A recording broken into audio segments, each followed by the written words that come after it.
പുതിയൊരു വീഡിയോയിലേക്ക് എല്ലാവർക്കും സ്വാഗതം. വളരെ പെട്ടെന്ന് നമുക്ക് തയ്യാറാക്കി എടുക്കാൻ പറ്റിയ 4 മണി ചായക്കൊപ്പം കഴിക്കാൻ പറ്റിയ നല്ലൊരു സ്നാക്സ് ആണ് ഇന്ന് നമ്മൾ തയ്യാറാക്കാൻ പോകുന്നത്. അതിനായിട്ട് ഒരല്പം ചോറ് നമ്മൾ എടുത്തിട്ടുണ്ട്. ഞാൻ എടുത്തതിന് ശേഷം തീ കത്തിച്ച് അതിനകത്തേക്ക് ഒരല്പം ജീരകം ഇട്ട് കൊടുക്കാം.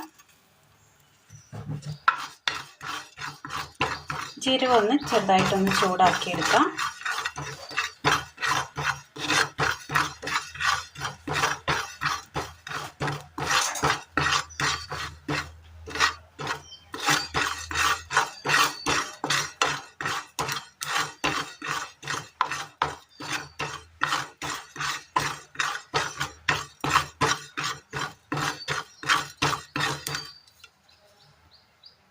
ജീരകം ഒന്ന് ചൂടായി വന്നിട്ടുണ്ട്. ഇത് നമുക്ക് ഒരു പാത്രത്തിലേക്ക് ഇട്ട് കൊടുക്കാം. ജീരകം നമുക്ക് ചെറു ചൂടോടെ തന്നെ ഒന്ന് പൊടിച്ചെടുക്കാം. ഒരു ബൗൾ എടുത്തതിന് ശേഷം ബൗളിലേക്ക് നമുക്ക് ഈ ചോറ് ഇട്ട് കൊടുക്കാം. ഇനി കൈ വെച്ചോ നല്ലൊരു തവി വെച്ചിട്ടോ നന്നായിട്ടൊന്ന് ഞവടി കൊടുക്കാം. ചോറ് നന്നായി ഒന്ന് കുഴച്ചെടുത്തിട്ടുണ്ട്. ഇതിലേക്ക് നമുക്ക് ഒരല്പം മഞ്ഞൾപ്പൊടി ഇട്ട് കൊടുക്കാം. ജീരകം പൊടിച്ചുകൊണ്ട് വന്നത്. ഇനി ഇതിലേക്ക് ഒരല്പം ഉപ്പിട്ട് കൊടുക്കാം. വറ്റൽമുളക് ചതച്ചെടുത്തത്. ഇനി ഇത് നന്നായി ഒന്ന് കുഴച്ചെടുക്കാം.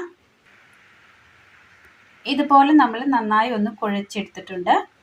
ഇനി ഇത് നമുക്കൊരു ചെറിയ ഉരുളകളാക്കാം. ചെറിയ ഒരു ഉരുളയാക്കി ഒന്ന് പരത്തി കൊടുത്തിട്ടുണ്ട്. ഇതുപോലെ നമുക്ക് മറ്റെല്ലാം ഒന്ന് ചെയ്തെടുക്കാം.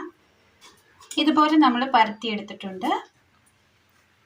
ചീനച്ചട്ടിയിലേക്ക് ഒരല്പം എണ്ണ ഒഴിച്ച് കൊടുത്തിട്ടുണ്ട്. അതൊന്ന് ചൂടായി വന്നിട്ടുണ്ട്. ഈ ചൂടായി വന്ന ഈ എണ്ണയിലേക്ക് നമുക്ക് ഇത് ഓരോന്നായിട്ട് ഇട്ട് കൊടുക്കാം.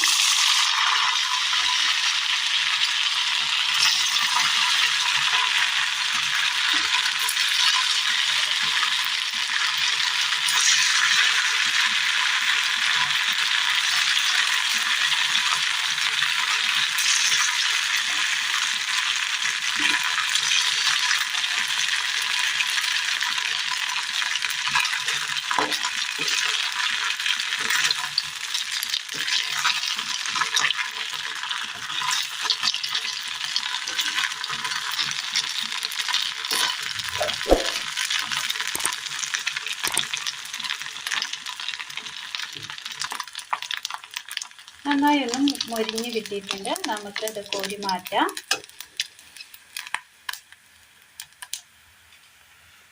ഒരുമിച്ച് ഒരുപാട് ഇട്ടിട്ടുണ്ടെങ്കിൽ ഒട്ടിപ്പിടിച്ച് പോകും.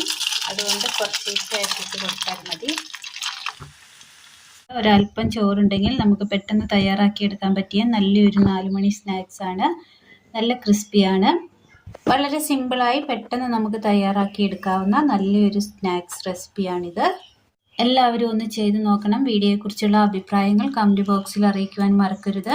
അപ്പോൾ ഇന്നത്തെ വീഡിയോ എല്ലാവർക്കും ഇഷ്ടമായി എന്ന് വിചാരിക്കുന്നു. വീഡിയോ ഇഷ്ടമായാൽ ലൈക്ക് ചെയ്യാനും ഷെയർ ചെയ്യാനും സബ്സ്ക്രൈബ് ചെയ്യാനും മറക്കരുത്. താങ്ക്